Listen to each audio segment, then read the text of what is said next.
Welcome to the Tank Podcast.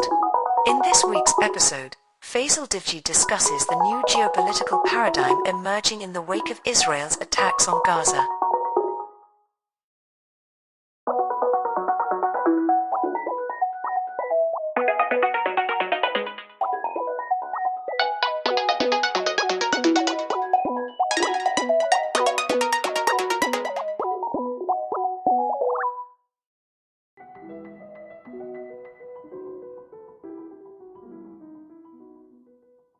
In his address to the nation on the 20th of October, President Biden brought together the wars in Ukraine and Gaza to illustrate America's indispensable role in protecting the international order from threats like Russia and Hamas. It was a strange pairing. Russia, after all, is a vast state with nuclear arms, while Hamas is a non-state movement operating in a small parcel of land whose borders and energy, food and water are controlled by Israel. Perhaps Biden was responding to critics who accused him of hypocrisy in condemning Russian attacks on civilians, but not Israeli ones. Yet the president was right in putting the two conflicts together, because in both cases, the US and its allies have opted for war rather than the diplomacy, negotiations, and ceasefires through which alone does peace become possible. These must wait until the enemy has been sufficiently degraded to accept terms they prefer. But this strategy has failed in Ukraine and is unlikely to succeed for Israel. The similarity of the West's response to conflict in Eastern Europe and the Middle East suggests that it is not defined by the specificity of either case, but instead tells us something about the changing structure of American power more generally. Biden is correct in seeing both conflicts as challenges to America's hegemony and its global politics. Yet it is not the wars themselves that pose a threat to the unipolarity that has defined the international order since the end of the Cold War, but rather the unwillingness of many allied and even client states to go along with them. In Ukraine, the attempt on both sides of the conflict to define it by invoking the Second World War and the Cold War failed to gain any traction in the world outside the West.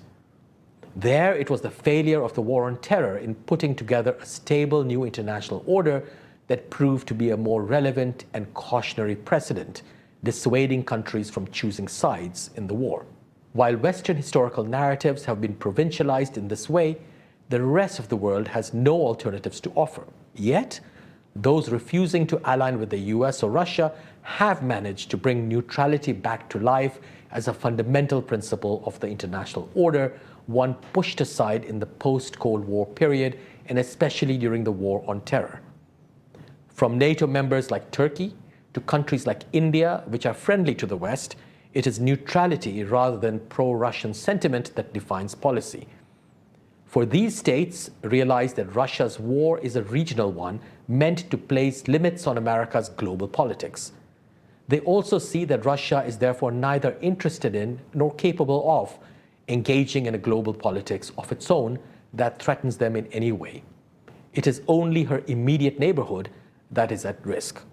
Neutrality has thus allowed the Ukraine war to be geographically limited and regionalized against all American intentions. With the global politics made possible by a unipolar international order threatened in Ukraine, the US has reduced whatever autonomy the European Union possessed to create a Western bloc of countries, including Canada, the UK, and Australia, as well as Japan and South Korea, that is set against Russia. Now it faces the same quandary in the Middle East, where the Hamas attack on the 7th of October also demolished the region's post-Cold War politics, which had been defined by a globally agreed and guaranteed peace process leading to normalization. By contrast, the activities of the Palestinian movement in the 1960s and 1970s had been made possible by the Cold War, which allowed space for the PLO, like the IRA, the Red Brigades, and other militant groups to operate internationally. All of these were pushed into various kinds of negotiated settlements shepherded by the United States following the Soviet collapse. From Camp David to Oslo and the Abraham Accords, this was the kind of politics that characterized the unipolar moment. But it is one which the US can now defend only by opting for war to restore the status quo ante. This might then allow it to push for a two-state solution in which the Palestinians might be funded and managed by friendly Arab countries. This, too, is part of the post-Cold War playbook of global politics, as exemplified by Bosnia and Kosovo, East Timor and South Sudan, all wards of the international order rather than sovereign states. The dated nature of this vision is evident in the historical narratives that underpin it. If in Ukraine it was the Second World War and the Cold War that gave the conflict meaning, in the Middle East it is 9/11 that is routinely mentioned. This is a bad precedent given the consequences of the war on terror, while President Biden's invocation of an inflection point in history is not matched by any new vision of the future. What 9/11 did result in was the destruction of the international order put in place during the Cold War, one which had allowed for diplomatic, economic, and other relations between its rival camps. With the disappearance of the USSR and so any opposition to the remaining superpower globally, the US was able to marginalize the entire UN system by the global expansion of preemptive strikes, unilateral and third-party sanctions, confiscations of sovereign funds, torture and extrajudicial killings, limitations of citizenship rights, and the dismantling through anti-terrorism laws of civil liberties like free speech and the liberty to protest. Elaborated through interventions in Afghanistan, Iraq, Syria, and Libya, such practices came to constitute a rules-based international order which enjoys no formal agreement and therefore differs from international law. We are seeing the consequences of the latter's final destruction in Eastern Europe and the Middle East today. The development of political practices outside international law was meant to be exceptional and reserved for the US and its Western allies, but they have come to be invoked by many countries as a new norm. Russia, for instance, has cited American practice in the war on terror to justify its actions in Ukraine, while Israel both invokes and goes beyond them in referring to the Allied bombing of civilians during the Second World War to justify its bombardment of Gaza. In both cases, political or rather military practice now takes its models from the period before or after the establishment of a post-war international order and its rule of law. International law, in other words, seems to have become the exception rather than rule in defining the actions of states today. Are such practices coming to constitute a new, if as yet informal, model of international relations, or do they signal the breakdown of such an order altogether? Its liberation from international law does not, however, make politics more realistic. It is not clear, for example, what can be achieved with Israel's onslaught on Gaza, which, apart from wreaking vengeance on Hamas, seems an impossible effort to regain the deterrence its leaders think keeps their country safe. In truth, only a political settlement can do that. But whether such deterrence succeeds is immaterial, for the US must retain its unipolarity so as to prevent the regionalization of politics that Hamas's attack signaled by discarding international mediation. The Abraham Accords had instead represented the region's division within a global context. They were meant to embed Israel as a leading power within a Sunni bloc set against Shia Iran and its allies. It was even suggested that if Saudi Arabia made peace with Israel, the Sunni world would fall into line. This unrealistic project, drawn from Orientalist stereotype, is now in tatters given the Palestinian refusal to be shoehorned into it. Instead, we see a surge of regional support for the Palestinian cause, which puts all the Arab regimes on edge. America has therefore had to scupper Israel's autonomy just as it had the European Union's at the start of the Ukraine war in order to re-globalize the conflict and so maintain its unipolarity in the face of an emerging regional politics. Reminded of its role as a client state by the military cover and support it has been given by the US, Israel must represent a global politics that prevents the region's integration along with its own security. Just as the Ukraine war has been regionalized by the neutrality of countries outside the West, however, so too might the war in the Middle East. Here, it is calls for a ceasefire that represents such neutrality.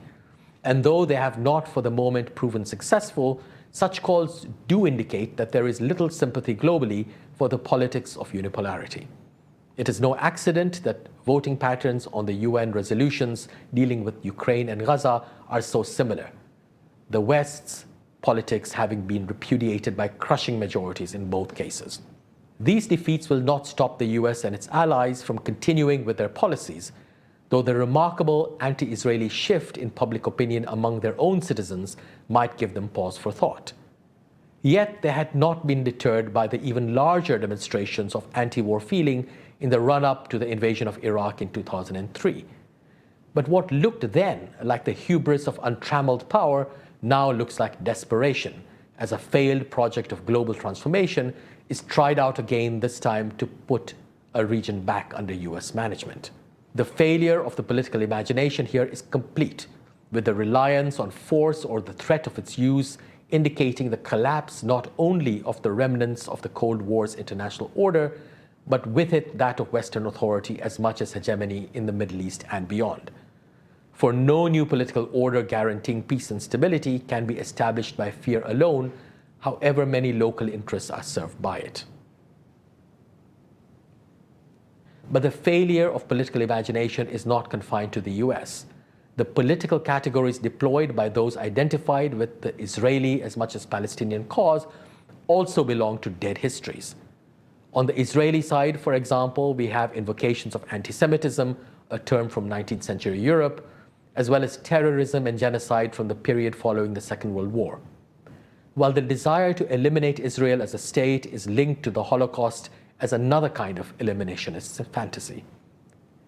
These may be accurate categories to describe some of the ideas and aims of Palestinian movements like Hamas, but they are also too broad and deployed too transhistorically to have much analytical purchase in understanding the specificity of events like those of October the 7th. And when used in essentialist ways, such terms give rise to conspiratorial narratives in which history is seen as being defined by unchanging motives and ends that foreclose any political settlement. The same is true of Palestinian invocations of settler colonialism, a project dating to the Americas in early modern times, apartheid from post-war South Africa, and now genocide as well. There is also a focus on punishing Israel by way of boycotts, sanctions, and divestment, also linked to the dismantling of apartheid with the end of the Cold War. But sanctions emerged from colonial blockades to enter international law after the First World War as punitive measures short of armed conflict that target civilians. Their subsequent history has been more destructive than successful and cannot account for the end of apartheid. For its part, Israel's Jewish population includes immigrants, refugees, and exiles as much as settlers. And settler colonies are linked to nationalism, of which Zionism, like the Palestinian movement, are examples. These categories are more ambiguous than their use suggests and cannot tell us much about recent events if understood polemically rather than historically. The narratives deployed by both sides also have far too much in common, with Palestinian nationalism often following the precedent of Zionism. The Holocaust as the trauma of Jewish nationhood is masked by the Nakba. The Jewish ghetto of Europe's past is paired with divided Palestinian villages in the West Bank. The Jewish right of return is countered by demands for the return of Palestinian refugees. The Temple Mount as a mobilizing religious symbol is an equivalent for Al-Aqsa. Each side lays claim to prior occupation of the land, with invocations of indigeneity making for dissonance in a global context where such ideas now characterize far-right and anti-immigrant parties. In many former settler colonies, of course, indigenous peoples constitute the remnants of pre-colonial populations to whom symbolic restitution is due, but which are too insignificant to possess political power. Though they are very differently situated, neither Palestinians nor Israelis fit into such models of indigeneity. If the terms and categories of political discourse on either side of the conflict are too generic to be analytically useful, they are also too intimate to make for a truly alternative political imagination. This is because they are drawn from the universally accepted principles of the post-Second World War international order upon which each side claims to base its arguments. No one will disagree that anti-Semitism, terrorism, genocide, colonialism, or apartheid are bad things. They must therefore be disavowed and attributed to one's enemy in mutual accusations of hypocrisy. The Palestinian focus on boycotts, divestment, and sanctions, for example, emerged in the post-Cold War period of the peace process and thus is also formulated in the language of international law. Not only does it differ from the revolutionary internationalism of the PLO during the Cold War, it also makes its appeal largely in and to the West. Its success in building solidarity there also illustrates its limits. It took the attack by Hamas to demolish the post-Cold War Palestinian movement, dominated by a moribund peace process which the Abraham Accords sought to kill off through normalization. Whether Hamas will survive the transformation it made possible remains to be seen, though it seems Israel's defense doctrine will not. A hugely expensive policy built on military and technological superiority came undone in a few hours, its walls and bases unable to prevent the planning and execution of a major attack from a small territory with no topographical obstacles to electronic surveillance. Israel's dramatic response to this attack may even result from its loss of options in managing Gaza, which it can neither govern nor clear of population. Hamas had proven a reliable, if occasionally troublesome, interlocutor in the past. But now it cannot be allowed to run Gaza. This heralds the Strip's looming internationalization in a departure from Israeli policy, with the Palestinian Authority's delegitimization ensuring Hamas's return to it, even if under another name. The bombardment of Gaza seeks to buy time. The Israelis apparently want to recover their deterrence. They may also want to degrade Hamas and render Gaza uninhabitable so as to delay the establishment of a Palestinian state there and in the West Bank. But their efforts to do so are daily squandering what goodwill Israel enjoys among its allies while whittling away at US hegemony everywhere. Returning to the status quo ante would require maintaining undemocratic regimes with pliant leaders across the region, of which Israel itself is now one increasingly dominated by religious extremists. At the end of its unwinnable war in Gaza, the Americans might force the creation of a Palestinian state under international auspices in the hope it will become another Bosnia or Kosovo. But these Balkan territories are surrounded by hostile states, while the Palestinians will have regional support. No return to the past is possible, and Israel will either join the region or be an American protectorate within it. Taken together, Ukraine and Gaza allow us to see the trajectory of post-Cold War history more clearly. It now appears that America's undisputed unipolar moment only lasted a decade, between 1989 and 2001, when it was interrupted by the emergence of Al-Qaeda as a non-statist threat in a context where the US faced no serious rivals. Al-Qaeda's globalized militancy was meant to disrupt the social cohesion of countries rather than posing any kind of military challenge to them.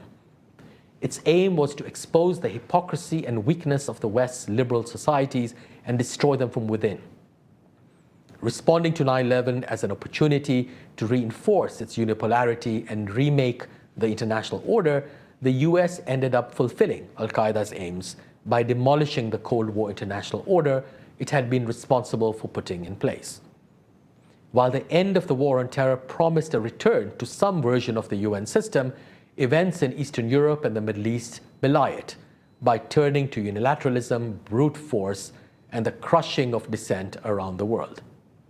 Already with the emergence of ISIS from American prisons in Iraq, it became clear that the war on terror had led to a shift from global to regional forms of militancy by territorializing the conflict. Though it continued to draw from a global population of recruits, ISIS was unlike Al-Qaeda in its desire to capture and hold territory. It also turned its wrath from the West to internal enemies among Muslims themselves, most prominently the Shia and their would-be representative in the Islamic Republic of Iran. ISIS prefigured the regionalization of the post-9/11 international order, even as its diminution by the coordinated actions of Kurdish, Iranian, and Iraqi militias with the US allowed the latter to imagine returning to a new global politics in which it prepared to contain the rise of China. Instead, it was faced with Russia's invasion of Ukraine, another effort to regionalize politics that the Americans unsuccessfully tried to turn into a global conflict. And now there is Gaza. While the Americans imagine a global politics in which their unipolarity must triumph over any attempt to create a bipolar or multipolar international order, historical developments appear to be moving in a rather different direction. Neither China nor Russia is in a position to take on the Cold War role of a superpower and so threaten American unipolarity.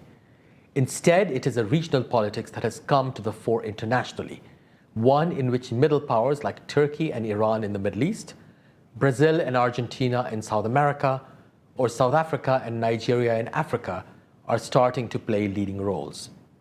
The destruction of the UN system by the West has made such regionalization a paying proposition, as has the failure of the rules-based international order to guarantee an equitable distribution of global goods even in times of crisis, with the West's hoarding and monetization of vaccines during the pandemic serving as a good example of this.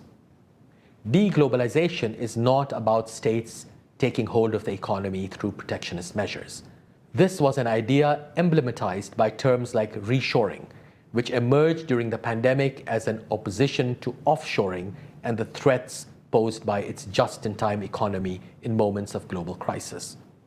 While legislative acts like President Biden's Green New Deal may succeed in making the US a hub for new technologies and innovation, they cannot push back the economic development of rivals like China or demolish the economy of enemies like Russia, even by the massive use of sanctions. The economy and its information technologies remain global and have freed themselves from politics to the degree that we might be seeing the coming apart of political economy as a founding concept of modern capitalism. It is this separation of state from economy that makes deglobalization possible in the political arena, not least because global economic growth is no longer confined to or controlled by the West. Not all international politics, of course, can be regionalized. The West, for example, has been shaped by the US into the rump of a global formation through the wars in Ukraine and Gaza. Other parts of the world contain powers too big to be absorbed within regional politics, but not powerful enough to count as superpowers. This prevents the regionalization of politics there. China, for instance, is fully integrated into her neighborhood economically, but enjoys no political hegemony over it despite the military threat she poses certain countries there. Her only allies are North Korea and occasionally Pakistan. India enjoys neither economic nor political hegemony in South Asia and must therefore assume a global role only in alliance with the US. India is neutral on Ukraine, but wavers on Israel because she can forsake neither the West nor the non-West. She makes common cause with the former, not so much through democracy, as in the past, but rather Islamophobia, while identifying with Israel as a strong state in a hostile neighborhood. Might we be entering a period in which two incompatible political models of the international order overlap? One is a global order made up of great power competition in which the US seeks to maintain its unipolarity against any future rivals. This is an old-fashioned vision modeled on the Cold War. The other is a regional one in which middle powers are active and great ones find themselves with a reduced political role insofar as they are too big to actively take on their rivals without putting the international order at risk. This may lead to a politics of détente between them.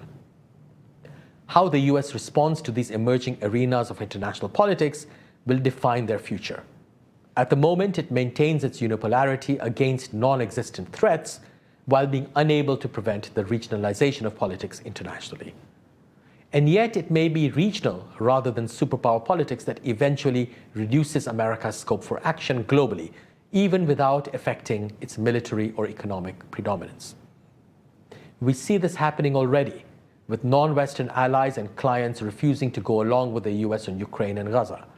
But the loyalty of Western allies too cannot be taken for granted, as we are seeing in Eastern Europe with the winding down of the war in Ukraine. One need only think of France and Germany breaking ranks with the US during the invasion of Iraq for further examples. If such refusals have been made possible by the failure of the war on terror to put together a new international order, they were preceded by the equally remarkable refusals of former clients to accede to American demands. Manuel Noriega in Panama was perhaps the earliest example of this in the last century, followed by Saddam Hussein in Iraq and Muammar Gaddafi in Libya. They were all pragmatic leaders who survived by constant adaptation, and yet they all ended by opposing the US in violation of their former behavior. Had they no other choices, or did they deliberately choose self-destruction? More puzzling than the behavior of its clients in refusing to follow American directives has been that of the US itself in trying to resuscitate its post-Cold War unipolar moment. America was largely responsible for inventing the international order at the end of the First World War. Dominated by European empires and with the US itself not a member of the League of Nations, this order only lasted 20 years and was destroyed by its inner contradictions in the Second World War. The Americans then put together a more durable order with the United Nations. It lasted longer by bringing together the Cold War's rivals, as well as former colonial and colonized countries in a joint enterprise where everyone had something to gain. That order was destroyed by the end of the Cold War, and especially in the War on Terror. But instead of putting together a third international order while she retains the power and credibility to do so, the US seems intent on destroying every vestige of one. What made the Cold War order a success, insofar as it retained legitimacy and lasted more than half a century, was that it was premised upon a balance of power. Unipolarity destroyed this order. Perhaps regionalization and its refusal of global politics will bring some balance back to international relations. Or we can imagine a new international order in which the US and its allies would come to some agreement with their enemies, as they had with the USSR. Such an order would give emerging Asian, African, and South American powers decision-making roles in place of fading European ones. We can imagine a UN in which the Security Council is entrusted with interpreting rather than ignoring the General Assembly's decisions in the way a bicameral legislature works, or a Security Council deprived of veto powers which discourage negotiation and compromise. It might also comprise a larger group representing the world's regions and so making for more legitimate decisions. This is, of course, a fantasy which takes the UN as its basis. But at the moment, all we are left with is fantasies which may become the basis of a new political imaginary. Such an imaginary will have to address the problem of how to bring together an old-fashioned great power politics that is global by definition with the new regional politics that seems to be emerging in various parts of the world.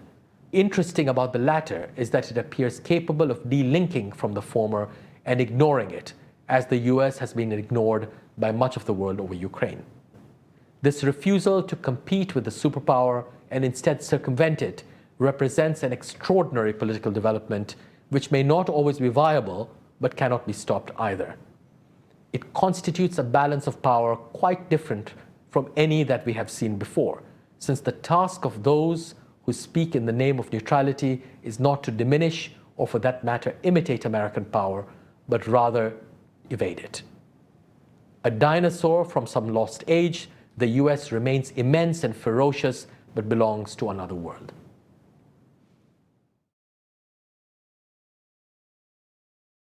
To hear more podcasts from Tank, you can subscribe on all major podcast platforms or follow us on SoundCloud. The theme music for this podcast is by Himera.